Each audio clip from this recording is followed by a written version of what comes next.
My Ioniq has been recalled back to the Hyundai dealership where I bought it from, Motor Fair, to have its solenoid replaced.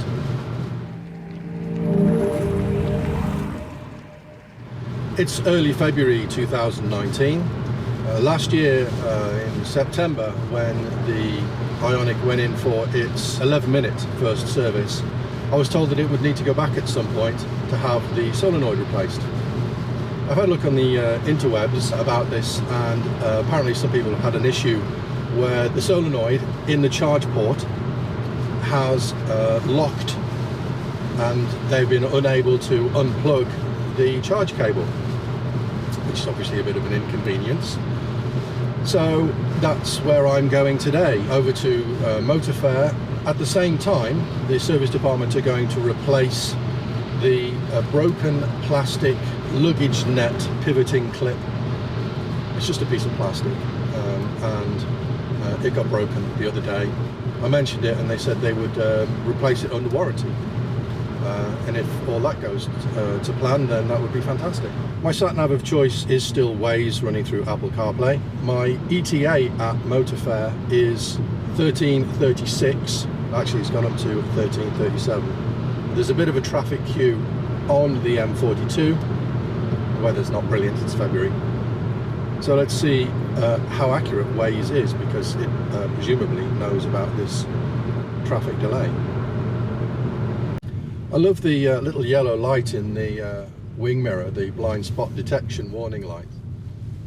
When other cars are overtaking in the next lane over, it lights up. I wonder if they can see that when they're driving past.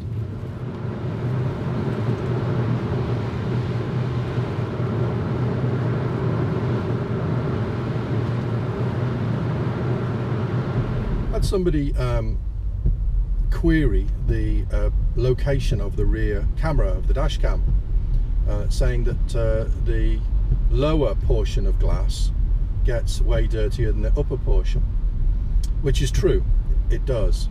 But in a situation like today, where it's raining,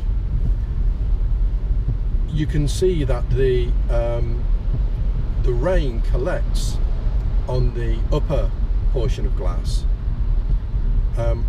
whereas dirt tends to collect on the lower portion of glass. So I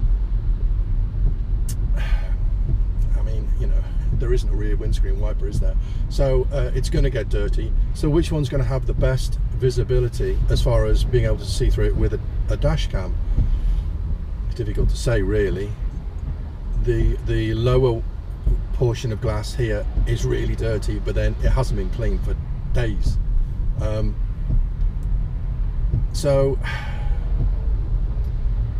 because the upper portion of glass is at a really shallow angle, I think it'd be more difficult to place the rear camera there. So I stick by my original decision to have the rear camera at the bottom of the lower portion of glass. What do you think? Where do you think it should go?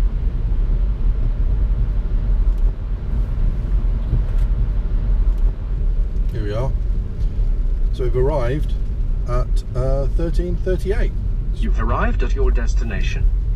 Pretty accurate, really.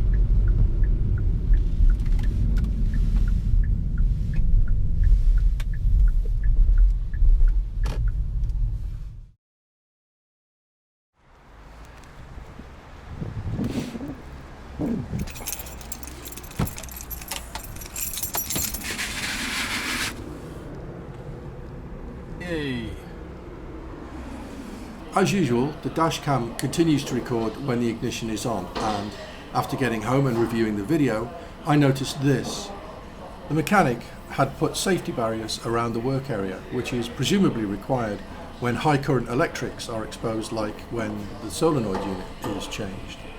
By the way, a note to any mechanics watching this: I record the video with the goal of creating interesting content about my Ioniq. I don't do it to spy on you. Also, I set up a Sony camera in the car pointing in the direction of the charge port, but it didn't capture anything useful except this. As you can see here, rather than replace the broken plastic clip, the entire back floor panel has been replaced. which seems a bit of overkill really, but I'm not complaining. Thank you Motor Fair, Hyundai and the mechanic, who understandably doesn't like lots of cameras recording him while he's at work.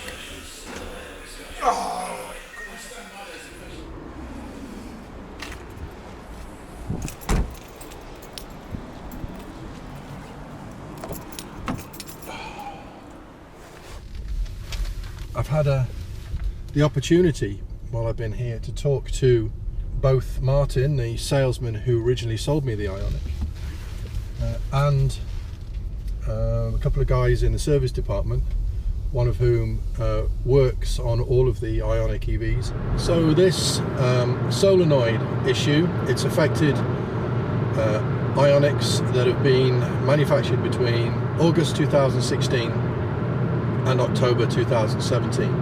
Occasionally and intermittently the solenoid is stuck, so that people have been unable to unplug their charge cables. Don't know what percentage of vehicles have been affected. Anyway, so that's my car sorted on that front. I had a chance to talk to Martin, and we were talking about the new Ioniq, the 2019 model. There's been some information on the internet about that now. Some cosmetic changes to the front headlights and the rear lights. Some also to the front grille panel, I think. I've seen some photos of the hybrid version. Also a change to the navigation and infotainment system display, making it larger. And a few other changes. A significant change though, as far as I'm concerned, is an increase in the battery size from the current 28 kilowatts to 38 kilowatts, giving a range of something like 170 miles. Personally, I think it's a shame that they haven't been able to put a larger battery in, but I guess that's down to the design of the Ioniq and its available space for a battery.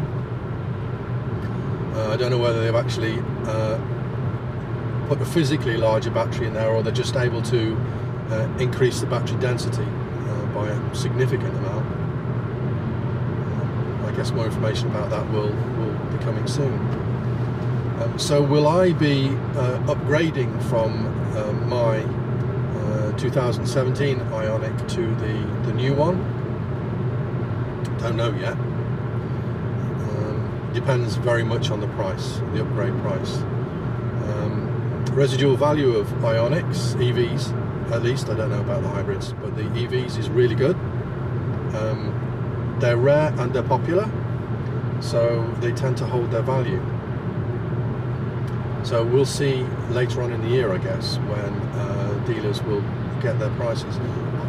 Interesting conversation with the service guy who basically looks after all the Ioniq EVs. He was talking about the brakes and how, and I asked actually, you know, in your experience, you know, what are the brakes like in the Ioniqs that you've serviced?